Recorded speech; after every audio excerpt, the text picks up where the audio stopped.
Hello everyone, welcome to chemistry new TG channel. बेटा आज हम डिस्कस करेंगे ऑप्टिकल एक्टिविटी को लेके। एक इम्पॉर्टेंट टॉपिक है आपका नीट के लिए, बोर्ड के लिए ऑब्वियसली, और जेई के लिए भी बहुत इंपॉर्टेंट टॉपिक है optical activity.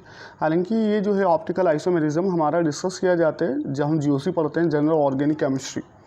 But class 11th में क्या होता है, एकेडमिक लेवल पे जनरली नहीं करा पाते हैं क्लास 11th में ऑप्टिकल आइसोमेरिज्म, क्योंकि क्लास 12th में दिया हुआ है ये हेलोएल्केन हेलोरिन में। तो इसको ज़्यादातर टीचर्स क्या करते हैं, क्लास 12th हेलोएल्केन हेलोरिन के साथ डिस्कस करते हैं। हालांकि आप कोचिंग्स वगैरह में पढ़ोगे तो ऑप्टिकल आइसोमेरिज्म को आइसोमेरिज्म के साथ ही डिस्कस कराया जाता है।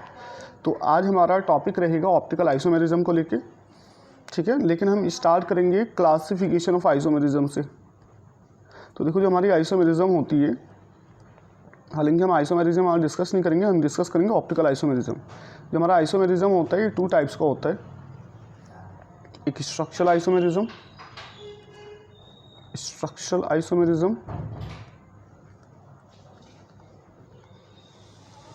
दूसरा हमारा होता है स्टीरियो आइसोमेरिज्म। स्टीरियो आइसोमेरिज्म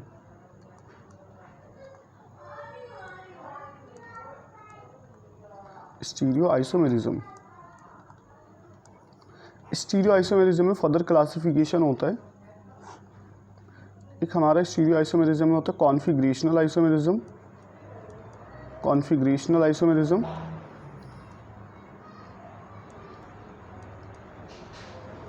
और दूसरा इसमें होता है हमारा कन्फॉर्मेशनल आइसोमेरिज्म,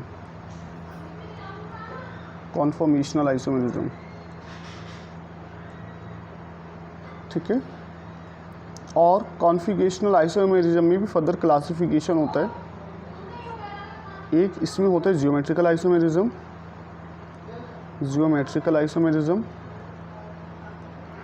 और दूसरा जो इसमें टाइप है कॉन्फिगरेशनल आइसोमेरिज्म का, वो है ऑप्टिकल आइसोमेरिज्म, जो हमारा आज का टॉपिक रहेगा, ऑप्टिकल आइसोमेरिज्म, ठीक बेटा। और स्ट्रक्चरल आइसोमेरिज्म में भी हमारे कई टाइप्स होते हैं। स्ट्रक्चरल आइसोमेरिज्म में chain isomerism,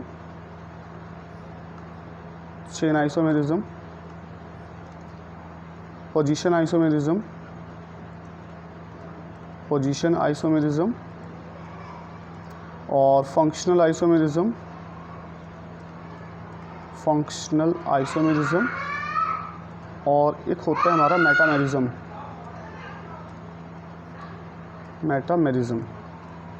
and the most important हमारा एक है जो हमारा डिस्कस किया जाता है, दैट इज़ टोटोमेरिज्म जनरली बच्चों के साथ डिस्कशन नहीं होता है, क्योंकि टोटोमेरिज्म को डिटेल में नहीं दिया हुआ है एनसीईआरटी में। बट ये कॉम्पिटिटिव लेवल पे पढ़ाया जाता है टोटोमेरिज्म। आपके नीट के लिए बहुत इंपॉर्टेंट है, जेई के लिए बहुत इंपॉर्टेंट है। और इसके अलावा जो ज्योमेट्रिकल आइसोमेरिज्म, जो स्ट्रक्चरल आइसोमेरिज्म क्लास 11th में डिस्कस किया जाता है, ये क्लास 11th में डिस्कस किया जाता है स्ट्रक्चरल आइसोमेरिज्म। इसके अलावा ज्योमेट्रिकल आइसोमेरिज्म, कॉन्फॉर्मेशनल आइसोमेरिज्म भी आपका हाइड्रोकार्बन में डिस्कस किया जाता है 11th में। ज्योमेट्रिकल आइसोमेरिज्म भी आपका एल्कीन में डिस्कस किया जाता है 11th में। और ये जो हमारा ऑप्टिकल आइसोमेरिज्म है, जो कि हमारा क्लास 12th में चैप्टर है हेलोएल्केन हेलोएरिन, वहाँ पे दिया हुआ है ये। तो ये हम 12th में इसको डिस्कस करते हैं, ऑप्टिकल आइसोमेरिज्म को, ऑप्टिकल एक्टिविटी को। तो आज का जो हमारा टॉपिक रहेगा वो रहेगा ऑप्टिकल आइसोमेरिज्म, ठीक बेटा। तो चलिए स्टार्ट करते हैं ऑप्टिकल आइसोमेरिज्म। ऑप्टिकल आइसोमेरिज्म,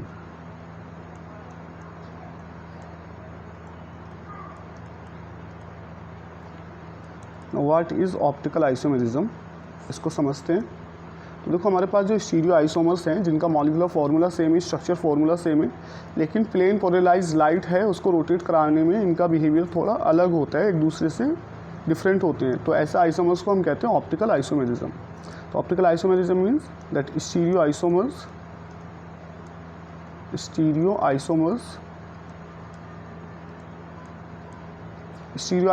वो आइसोमर्स होते हैं बेटा जिनका मॉलिक्यूलर फार्मूला सेम होता है, स्ट्रक्चर फार्मूला भी सेम होता है, लेकिन जो बॉन्डिंग अरेंजमेंट है स्पेस में वो अलग हो जाता है। बाकी स्ट्रक्चर और मॉलिक्यूलर फार्मूला ऑलमोस्ट सेम होता है। Stereo isomers which have similar molecular formula,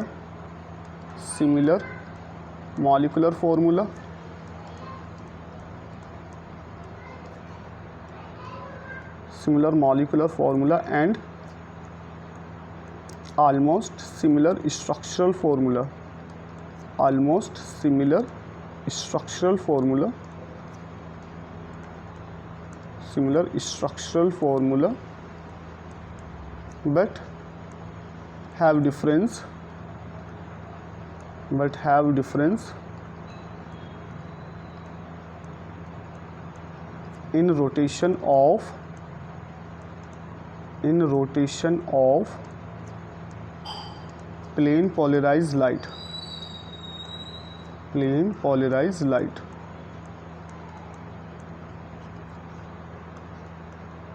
plane polarized light are called optical isomers, are called optical isomers, यानी वो स्टीरियो आइसोमर्स जो प्लेन पोलराइज लाइट को रोटेट कराएंगे और डिफरेंट बिहेवियर शो करेंगे, ऐसे दो आइसोमर्स को हम कहते हैं optical isomers and this phenomena is called optical isomerism, and this phenomena is called optical isomerism. Clear? This phenomena is called optical isomerism. अब यहाँ पे हमारा जो नॉन पोलराइज लाइट है और प्लेन पोलराइज लाइट है उसको डिस्कस करते हैं। तो देखो होता क्या है, जो हमारा एक सोर्स लेते हैं हम, लाइट का सोर्स लेते हैं जिसमें आपका जो इलेक्ट्रोमैग्नेटिक वेव्स हैं वो वाइब्रेट कर रही है डिफरेंट प्लेन्स के अंदर, ठीक है। तो ऐसी लाइट को हम कहते हैं non polarize light, non polarize light. तो नॉन पोलराइज लाइट में क्या होता है, जो इलेक्ट्रोमैग्नेटिक वेव के वाइब्रेशन है वो डिफरेंट डायरेक्शंस में होते हैं, सभी डायरेक्शंस में होते हैं। और जब हम इस लाइट को पास कराएंगे निकोल प्रिज्म से, निकोल प्रिज्म से हम इसको पास कराएंगे तो होगा क्या, ये जो इलेक्ट्रोमैग्नेटिक वेव्स के जो वाइब्रेशन है वो एक ही प्लेन के अंदर आ जाएंगे, वो एक ही प्लेन में आ जाएंगे। तो इसको हम कहते हैं प्लेन पोलराइज लाइट, जब इलेक्ट्रोमैग्नेटिक वेव्स के जो वाइब्रेशन है वो एक ही प्लेन में आ जाएं, और अगर अलग अलग प्लेन में है, डिफरेंट डायरेक्शंस में है, तो उसको बोलते हैं नॉन पोलराइज लाइट, और ये हो जाता है हमारा plane polarise light, plane polarise light. I hope आपको समझ में आ गया होगा प्लेन पोलराइज लाइट क्या होता है। जब इलेक्ट्रोमैग्नेटिक वेव्स के जो वाइब्रेशन है एक ही प्लेन में आ जाए, ये प्लेन पोलराइज लाइट होती है। और डिफरेंट डायरेक्शंस में अगर है, एक ही डायरेक्शन में होकर डिफरेंट डायरेक्शंस में, डिफरेंट प्लेन्स में, तो ये नॉन पोलराइज लाइट होती है। इन शॉर्ट इसको लिखते हैं PPL, प्लेन पोलराइज लाइट, ठीक है। अब यहाँ पे क्या है हमारा, ऑप्टिकल आइसोमर्स जो होते हैं हमारे, ऑप्टिकल आइसोमर्स ये 2 टाइप्स के होते हैं हमारे ऑप्टिकल आइसोमर्स। ऑप्टिकल आइसोमर्स को हम डिवाइड कर सकते हैं ऑप्टिकली एक्टिव कंपाउंड्स में और ऑप्टिकली इनएक्टिव कंपाउंड्स में। ऑप्टिकल आइसोमर्स एक होते हैं हमारे ऑप्टिकली एक्टिव होगा, एक ऑप्टिकली एक्टिव, और दूसरा हो सकता है हमारा ऑप्टिकली इनएक्टिव, ऑप्टिकली इनएक्टिव। अब ऑप्टिकली एक्टिव या ऑप्टिकली इनएक्टिव कौन से होंगे आइसोमर्स? तो देखो, जो प्लेन पोलराइज लाइट को रोटेट करा देंगे, विच रोटेट, विच या optical isomer which rotate plane polarise light, विच रोटेट प्लेन पोलराइज लाइट in either direction,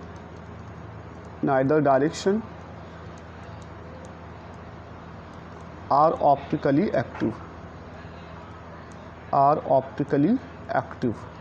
यानी जो प्लेन पोलराइज लाइट को रोटेट करा देंगे वो हमारे होंगे ऑप्टिकली एक्टिव कंपाउंड्स, जो प्लेन पोलराइज लाइट को रोटेट करा देंगे। और optically inactive which does not rotate plane polarise light, does not rotate plane polarized light. Plane polarized light are called optically inactive,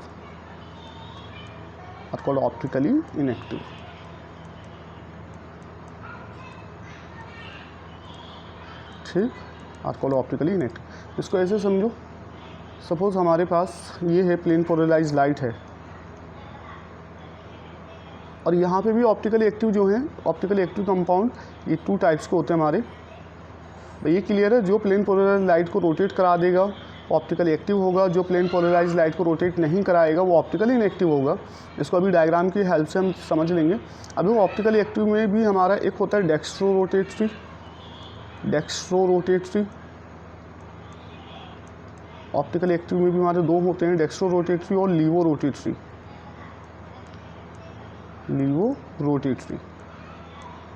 अब डेक्स्ट्रो रोटेटरी और लीवो rotatory क्या है? तो देखो, अगर हमारा जो प्लेन पोलराइज लाइट है,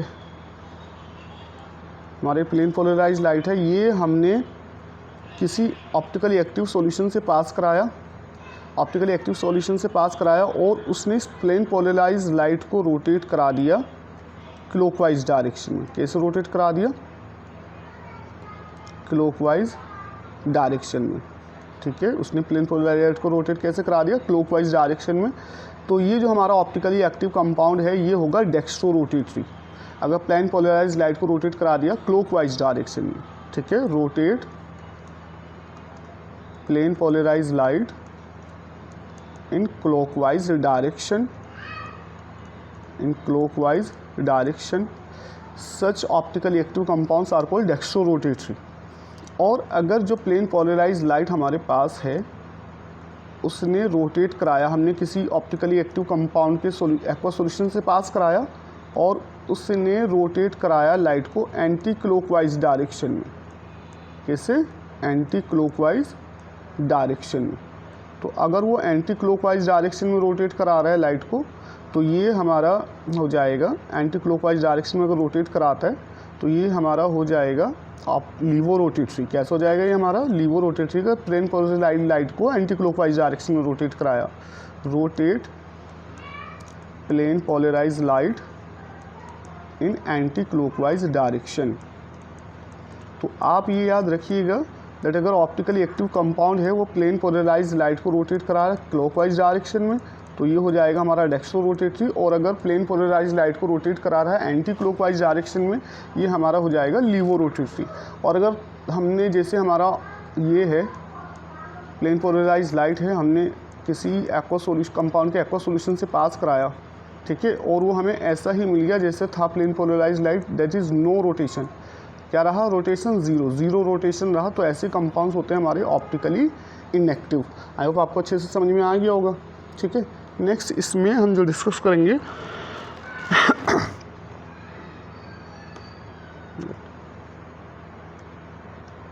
dextro and levo form.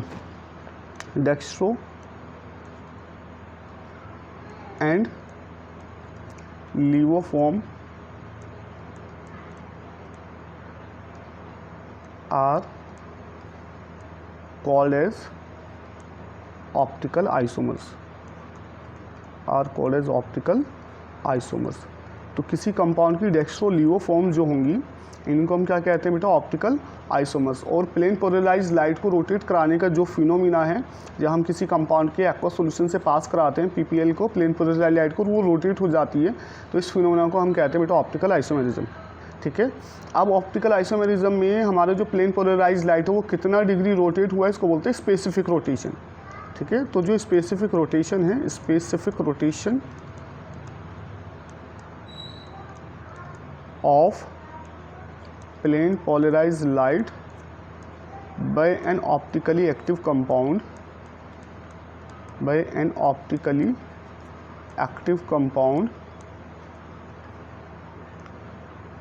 when optically active compound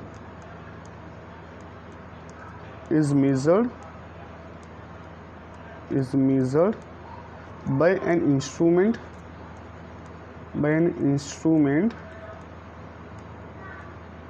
called as polarimeter,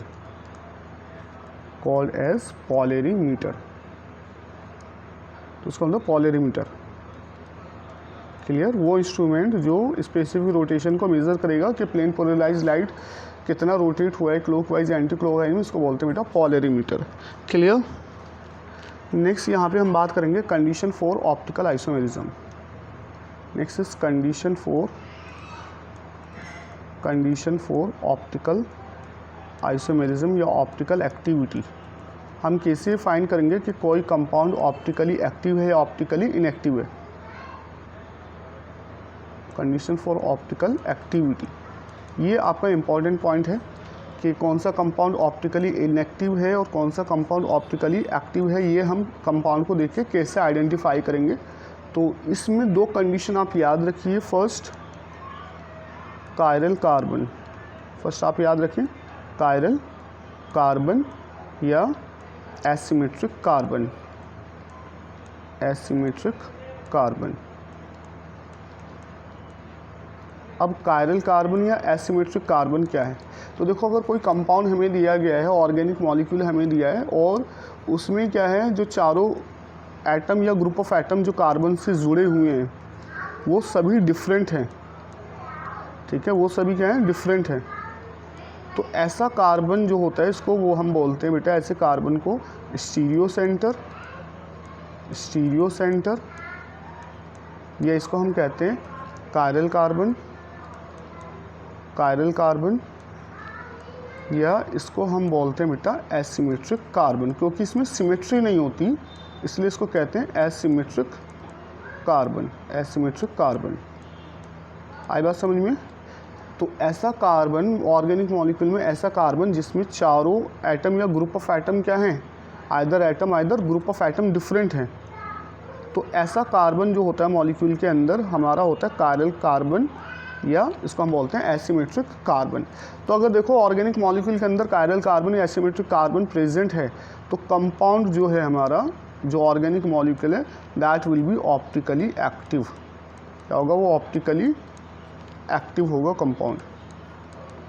आई बात समझ में, ठीक है। तो हम ये देख लेते हैं कायरल कार्बन या एसिमेट्रिक कार्बन है तो ऑप्टिकली एक्टिव होगा, नहीं है तो ऑप्टिकली इनएक्टिव होगा।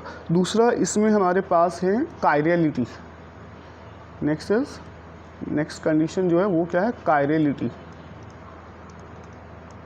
Chirality of molecule.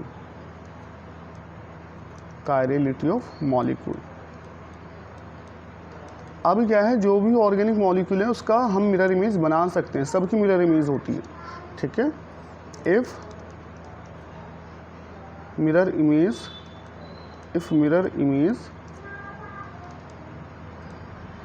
Of molecule is non सुपरइम्पोजिबल,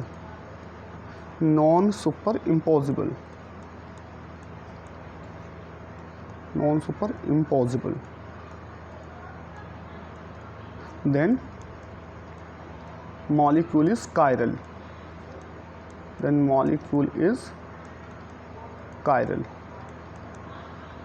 and this property is called chirality,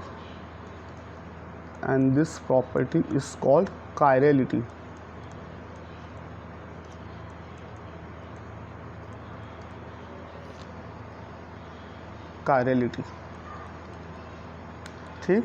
तो अगर मॉलिक्यूल का हमने मिरर इमेज बनाया और मिरर इमेज बनाने के बाद वो नॉन सुपर इम्पोज हो गया तो मॉलिक्यूल हमारा कैसा होगा, मॉलिक्यूल होगा हमारा कायरल, और इस प्रॉपर्टी को हम बोलते हैं कायरलिटी, ठीक है। And chiral molecules are optically active,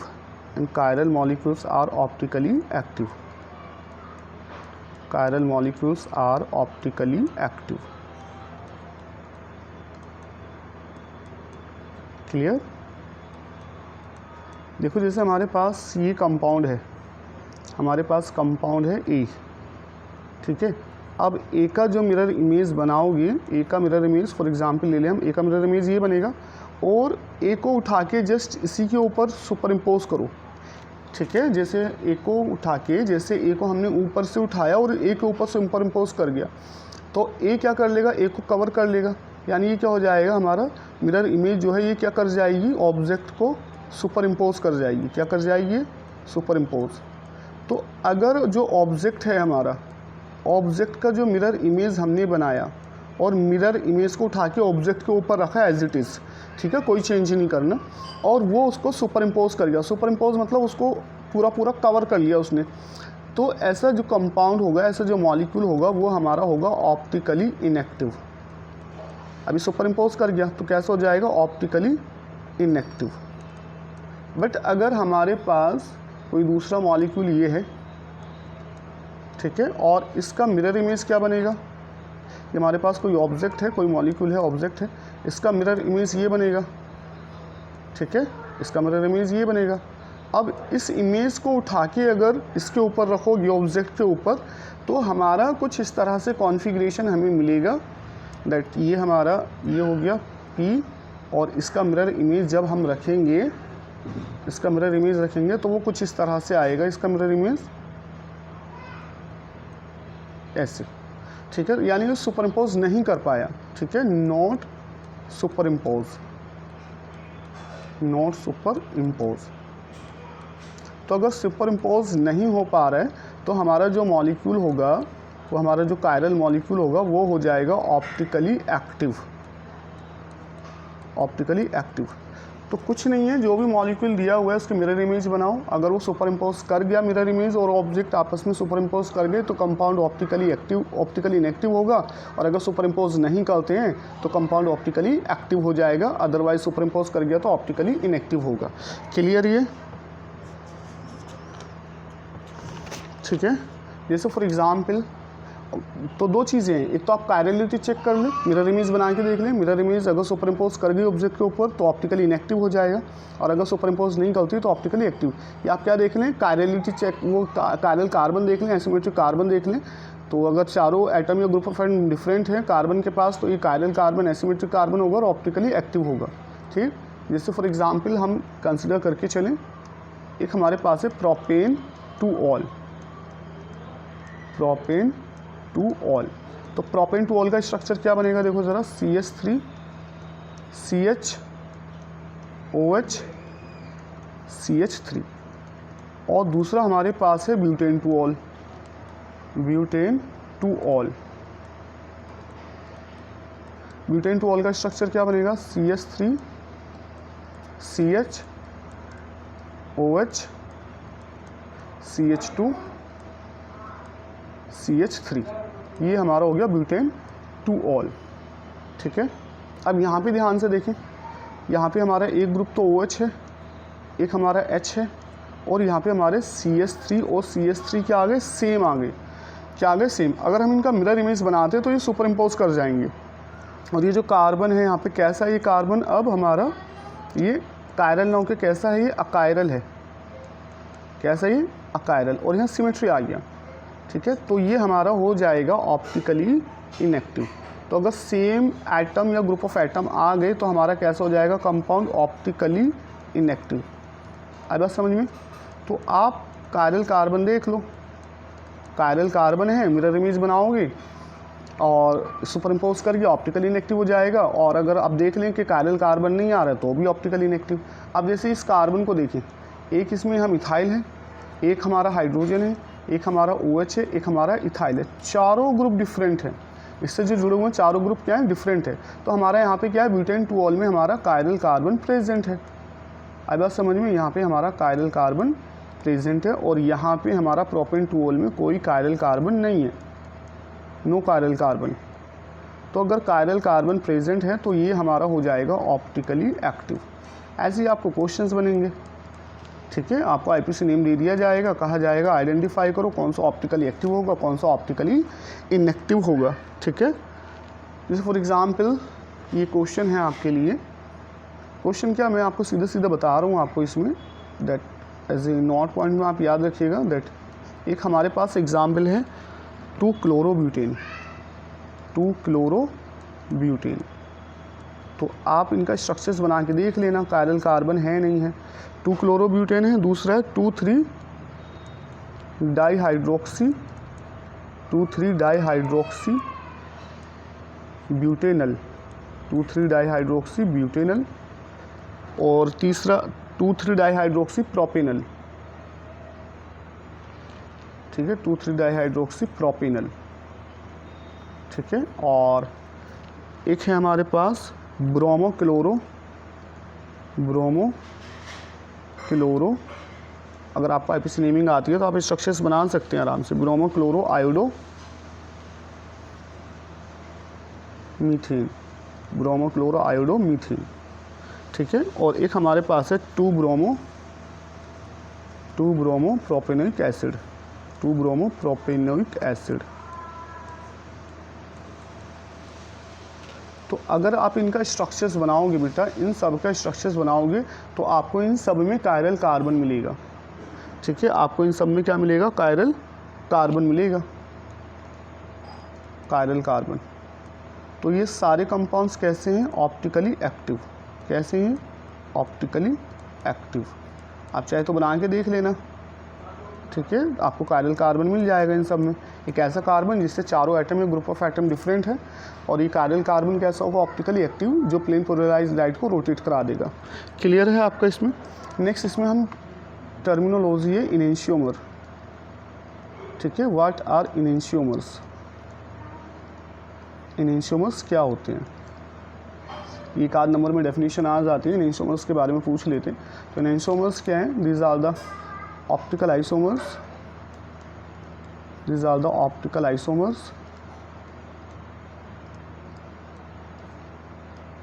which show relation of non superimposable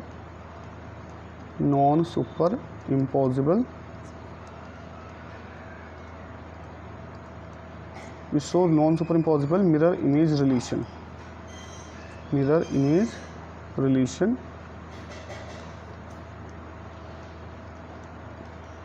are called enantiomers,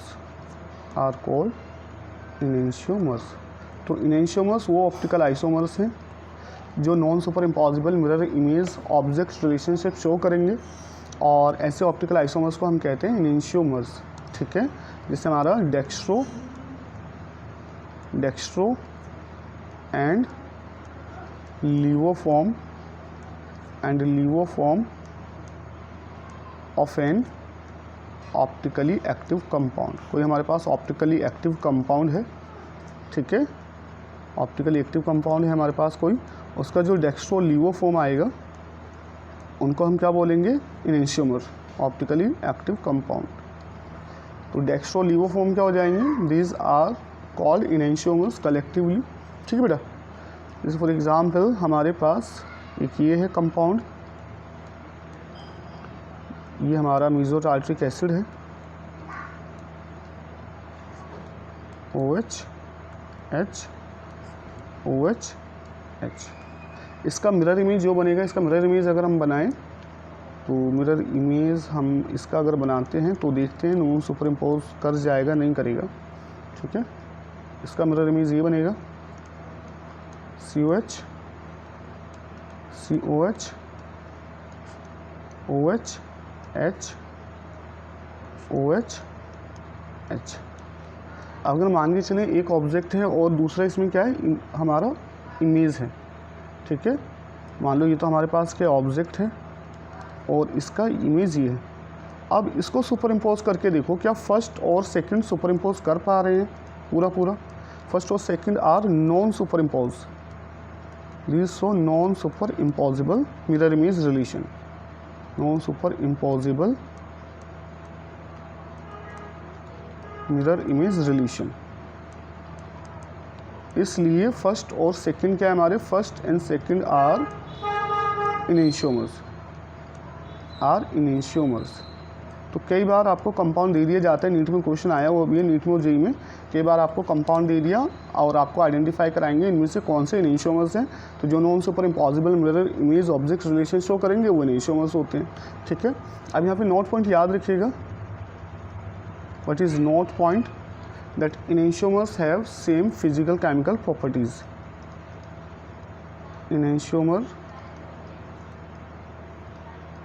Enantiomers have similar chemical and physical properties.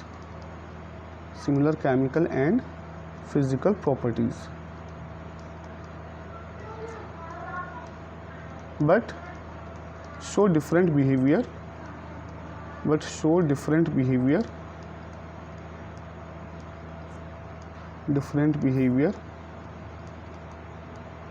in rotation of plane polarized light.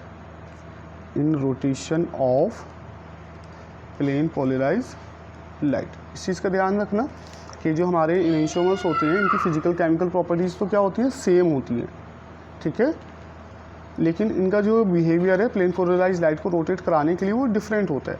It means अगर एक compound हमारा dextro rotatory है, ठीक है, dextro rotatory है तो वो तो क्लॉकवाइज रोटेट करा देगा, तो जो उसका मिरर इमेज बनेगा सेकंड कंपाउंड वो हमारा लीवो रोटेटरी होगा और वो प्लेन पोलराइज लाइट को रोटेट कराएगा एंटी क्लॉकवाइज। ठीक है बेटा। नेक्स्ट हम बात करेंगे racemic mixture and racemisation. Racemic mixture and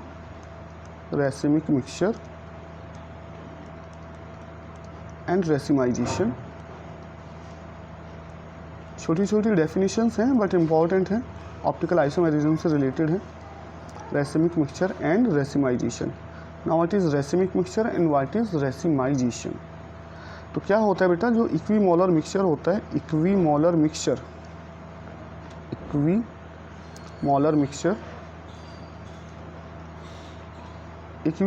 means बराबर 50-50% ले लो। Equimolar mixture of dextro 50% and levo 50%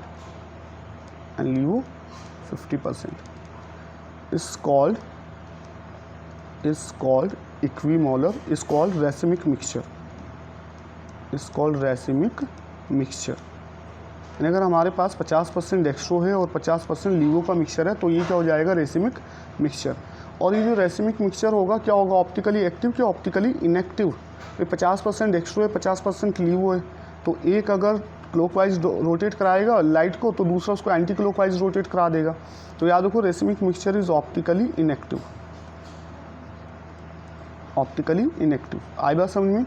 racemic mixture optically inactive क्यों होगा, क्योंकि एक अगर इसमें हमारा रेसिमिक मिक्सचर कुछ ऐसा होगा हमारा दैट इसमें हमारा 50% तो क्या होगा, डेक्स्ट्रो होगा, 50% डेक्स्ट्रो जो प्लेन पोलर लाइट को रोटेट कराएगा क्लॉकवाइज, और दूसरा हमारा 50% क्या होगा, लीवो, जो हमारा इसको रोटेट करा देगा anti clockwise.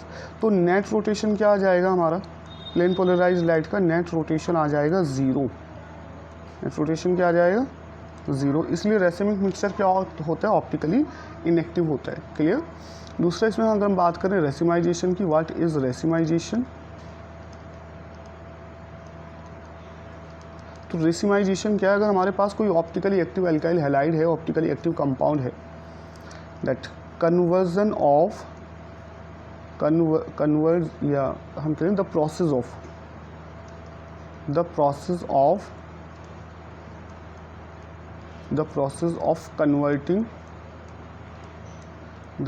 Of converting either dextro D से रिप्रेजेंट करते हैं डेक्स्ट्रो फॉर्म को, या प्लस से रिप्रेजेंट करते हैं, है ना।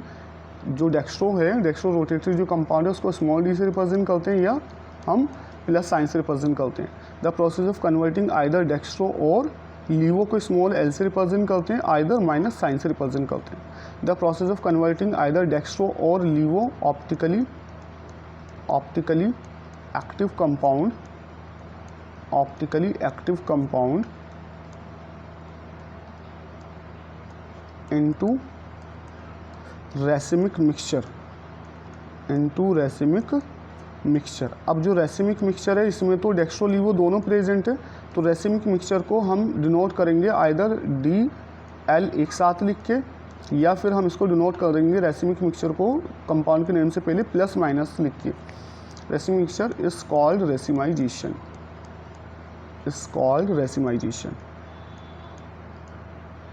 क्लियर हो गया। रेसिमाइजेशन क्या है, कोई ऑप्टिकली एक्टिव कंपाउंड हमारे पास है, आइदर डेक्स्ट्रो रोटेटरी है आइदर लीवो रोटेटरी है, उसको हमने कन्वर्ट कर दिया रेसिमिक मिक्सचर में किसी प्रोसेस के थ्रू, तो इस प्रोसेस को बोलते हैं रेसिमाइजेशन। क्लियर।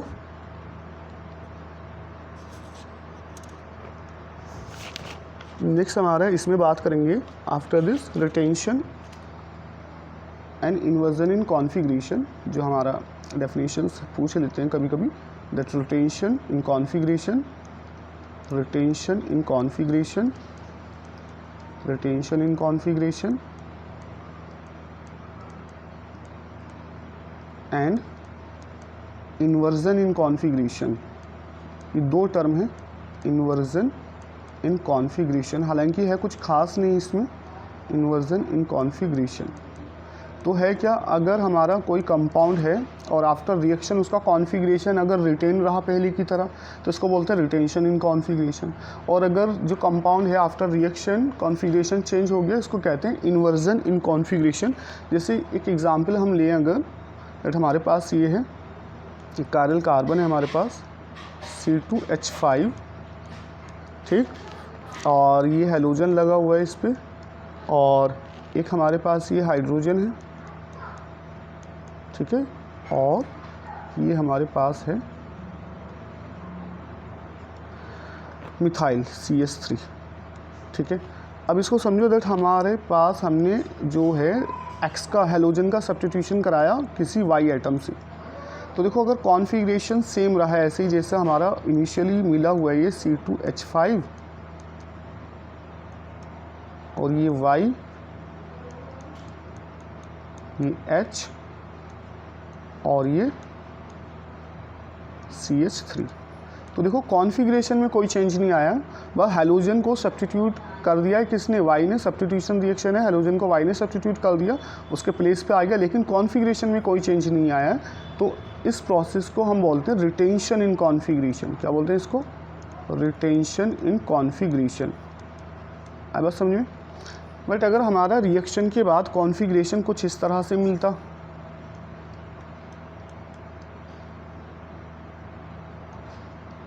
हमारा इसमें अगर इस तरह से मिलता है ये कॉन्फ़िगरेशन, दैट ये हमारा X रिवर्स हो जाता है ये कॉन्फ़िगरेशन, और ये C2H5 और ये H और ये CH3, तो अगर ध्यान से देखोगे मॉलिक्यूल को तो मॉलिक्यूल का कॉन्फ़िगरेशन चेंज हो गया, ठीक है भैया। ऐसा मान के चलो पहले X क्या था, बैक साइड से था, अब जब Y ने इसको सब्स्टिट्यूट किया तो कॉन्फ़िगरेशन में Y क्या आ गया, फ्रंट साइड पे आ गया, तो कॉन्फ़िगरेशन चेंज हो गया। इसको बोलते हैं इन्वर्जन इन कॉन्फ़िगरेशन। इस प्रोसेस को क्या बोलते हैं, इन्वर्जन इन कॉन्फ़िगरेशन, इसको कहते हैं इन्वर्जन इन कॉन्फ़िगरेशन, ठीक है। और अगर हमारा दोनों बनते हैं, दैट हमारा 50% प्रोडक्ट, सपोज अगर मैं मान लूँ ये A है, ये कंपाउंड हमारे पास B है, तो A बनेगा थ्रू द रिटेंशन क्योंकि कॉन्फ़िगरेशन चेंज नहीं हुआ है आफ्टर रिएक्शन, और B बनेगा आफ्टर इन्वर्जन इन कॉन्फ़िगरेशन क्योंकि कॉन्फ़िगरेशन चेंज हो गया। और अगर हमारा दोनों बनते हैं A और B, ठीक है, यानी 50% रिटेंशन हुआ, 50% हमारा क्या हो गया, इन्वर्जन हो गया, ठीक है। तो ये हमारा होता है, इसको हम बोलते हैं रेसिमिक मिक्सचर। क्या बोलते हैं इसको, रेसिमिक मिक्सचर। भाई सीधी सी बात है, कॉन्फ़िगरेशन एक का अगर हम इसको मान लें डेक्स्ट्रो है तो ऑब्वियसली दूसरा क्या बनेगा हमारा, लीवो बनेगा, और जब डेक्स्ट्रो और लीवो दोनों मिलेंगे 50-50% तो उसको बोलते हैं रेसिमिक मिक्सचर। क्लियर। तो यहाँ पे क्या है, अगर हम स्टीरियोकेमिकल एस्पेक्ट की बात करें, stereochemical aspect of SN1, stereochemical aspect of stereochemical aspect of SN1, तो ये आपको SN1 की कैरेक्टरिस्टिक्स में बताया था, that racemisation is the characteristic of SN1, ये बताया था आपको SN1 SN2 में, racemisation is the characteristic of SN1, is the characteristic of SN1। अब रेसिमाइजेशन इसका कैरेक्टरिस्टिक कैसे है SN1 का, तो देखो हमारे पास SN1 में क्या बनता है, हमारा इंटरमीडिएट कार्बोकैटायन बनता है ना, हमारा क्या बनता है, कार्बोकैटायन, और कार्बोकैटायन का हाइब्रिडाइजेशन क्या होता है, sp2, और sp2 हाइब्रिडाइज होने की वजह से कार्बोकैटायन कैसा होता है, जियोमेट्री कैसा होता है इसका, प्लेनर जियोमेट्री होता है। कैसा जियोमेट्री होता है, प्लेनर। तो चलो एग्जाम्पल ले लेते हैं एक, बट हमारे पास ये कार्बोकैटायन है CH3, कार्बन हो गया, ये हमारे पास है हाइड्रोजन, हाइड्रोजन, और ये हमारे पास है C2H5, C2H5। ये वाला बॉन्ड जो है, जो आपका सॉलिड वेज है, इसको ये अबो द प्लेन शो करता है बॉन्ड को, और ये जो आपका डैश में है इसको बोलते हैं बिलो द प्लेन, और ये हमारा कार्बोकैटायन है। अब देखो यहाँ दो पॉसिबिलिटी है, क्योंकि कार्बोकैटायन कैसे हमारा प्लेनर है, कार्बोकैटायन कैसे हमारा, it is planar, it is planar.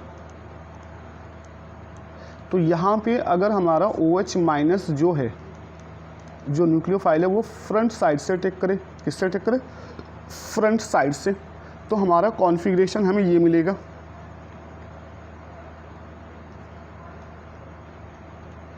CH3 OH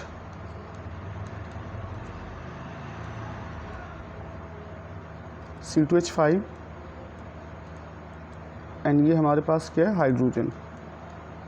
ये हमें कॉन्फ़िगरेशन मिलेगा, ठीक है। और ये जो कॉन्फ़िगरेशन है हमारा, ये है -2 ब्यूटेन 2 ऑल। ये क्या है, -ब्यूटेन 2 ऑल। अब माइनस लगा है आपका, जो ब्यूटेन 2 ऑल ऑप्टिकली एक्टिव है ऑब्वियसली, ब्यूटेन 2 ऑल क्योंकि कायरल कार्बन आ रहे हैं यहाँ पे, और माइनस लगा हुआ है। माइनस मीन्स क्या है, ये कंपाउंड लीवो रोटेटरी, कैसा ये, लीवो रोटेटरी, तो ये माइनस साइन से पता चल जाता।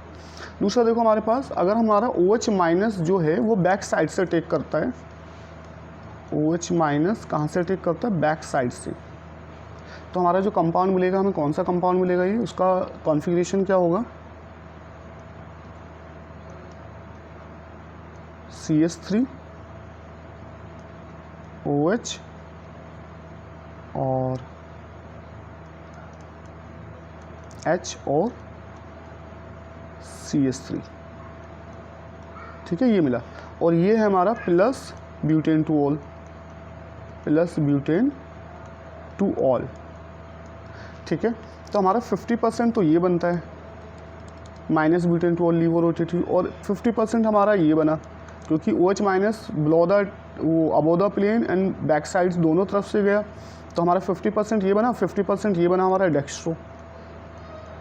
और इन दोनों का जो हमारा कॉम्बिनेशन होता है 50% डेक्स्ट्रो 50% लीवो, इसको हम बोलते हैं क्या, रेसिमिक मिक्सचर। क्या बोलते हैं इसको, रेसिमिक मिक्सचर। तो हमारे पास जो हैलाइड था ये कैसा था, ऑप्टिकली एक्टिव था। जो एल्काइल हैलाइड था हमारे पास कैसा था, ये ऑप्टिकली एक्टिव था, ठीक है। अब इस ऑप्टिकली एक्टिव एल्काइल हैलाइड से जब कार्बोकैटायन जनरेट हुआ sp2 हाइब्रिडाइज प्लेनर, तो यहाँ पे जो न्यूक्लियोफाइल है, न्यूक्लियोफाइल ये आपका रेयर अटैक, ये हम इन फ्रंट से अटैक किया, इन फ्रंट, और दूसरा रेयर साइड से अटैक किया, बैक साइड से। तो यहाँ पे जब फ्रंट साइड से अटैक किया तो हमारा लीवो रोटेटरी कंपाउंड बना, और जब ये बैक साइड से अटैक किया तो हमारा ये डेक्स्ट्रो रोटेटरी कंपाउंड बना, और डेक्स्ट्रो लीवो को मिला के हमारा 50-50% ये बना हमारा रेसिमिक मिक्सचर। तो देखो ऑप्टिकली एक्टिव कंपाउंड जो था, इधर ये डेक्स्ट्रो था या लीवो था, लेकिन इससे बना क्या, रेसिमिक मिक्सचर। तो इस प्रोसेस को हम बोलते हैं क्या, रेसिमाइजेशन। क्लियर हो गया। नेक्स्ट इसमें देखो stereo chemical aspect of SN2, stereo chemical aspect of SN2।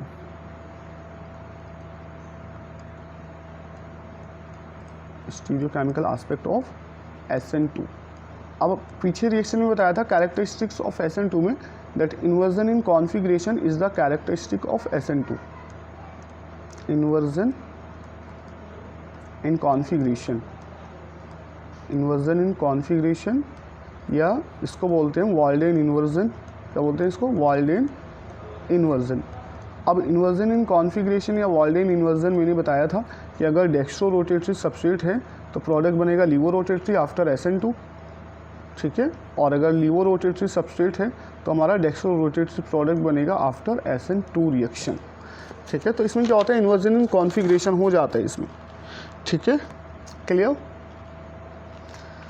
तो चलिए आज का ऑप्टिकल एक्टिविटी हमारा कंप्लीट होता है। किस क्वेश्चंस इसमें अगर आया तो आपको IPC नेमिंग गिवन होगा और आपसे पूछा जाएगा कौन सा ऑप्टिकल आइसोमेरिज्म शो करेगा, तो कायरल कार्बन उसमें देख लेना, कायरलिटी चेक कर लेना, तो आपको ऑप्टिकल एक्टिव कंपाउंड मिल जाएगा। आपका NCERT में भी क्वेश्चन दिया हुआ है दैट कौन सा कंपाउंड्स आपका उसमें कायरल कार्बन किस में प्रेजेंट है, ये इस तरह का क्वेश्चन है आपका ये। देखता हूँ मैं इसमें मिल जाता है तो आपका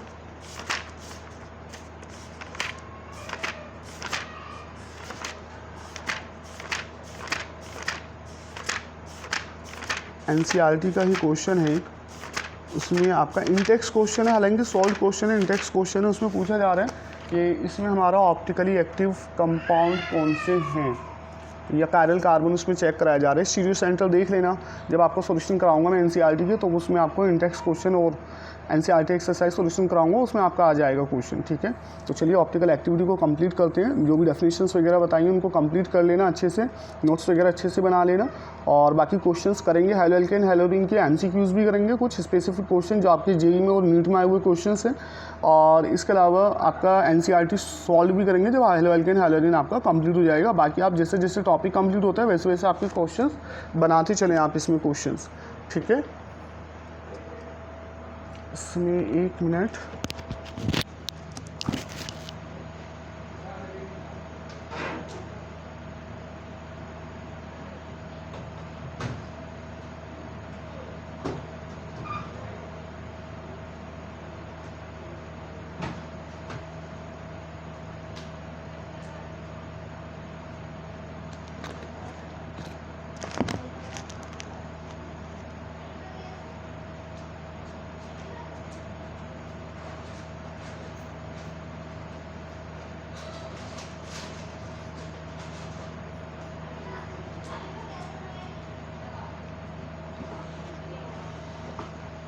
इस आपका इंटेक्स क्वेश्चन दिया हुआ है इसमें हेलो एल्केन हेलोरीन चैप्टर में। जो आपका पुरानी एनसीईआरटी है उसमें तो इंटेक्स क्वेश्चन दिया हुआ है 10.8 करके इंटेक्स क्वेश्चन है, 10.8 करके दिया हुआ। जो नई एनसीईआरटी है उसमें 6.8 करके दिया हुआ, ठीक है। क्वेश्चन ये identify chiral achiral molecule, identify chiral achiral molecule, chiral achiral molecule,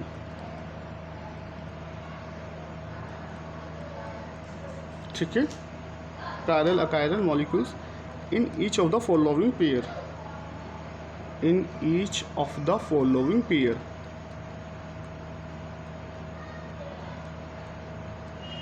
बाकी क्वेश्चन सारे अटेम्प्ट कर लेंगे हम लोग जब सोल्यूशन कराएंगे आपको एनसीईआरटी का। इसमें मैं 1-2 एग्जाम्पल ले रहा हूँ, बाकी आप खुद से कर लेना। जो फर्स्ट इसमें दिया हुआ है कि ये डेट HOH, ये हमारा दिया हुआ है द Br, और ये हमारा दिया हुआ है CH3। दूसरा पेयर जो दिया हुआ है वो ये दिया हुआ है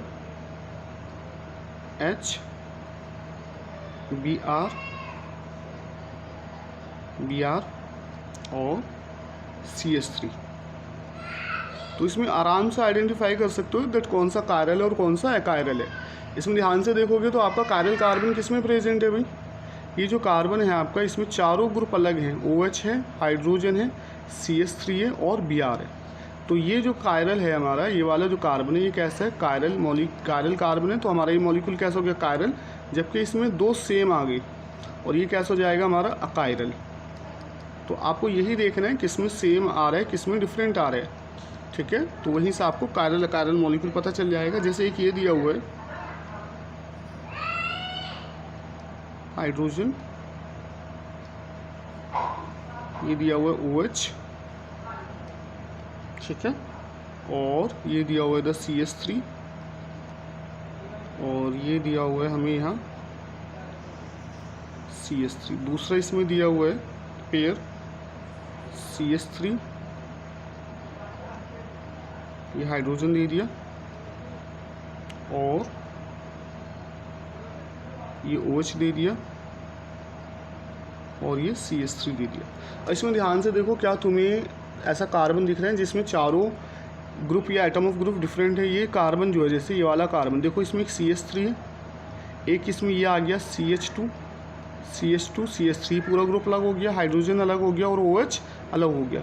तो ये वाला मॉलिक्यूल कैसा हो गया हमारा, कायरल। कैसा हो गया ये, कायरल। जबकि यहाँ देखो CH2 CH3 CH2 CH3, इस कार्बन पे ये 2 आपके ग्रुप ऑफ एटम क्या आ गए, सेम आ गए, CH2 CH3 and CH2 CH3, these are similar.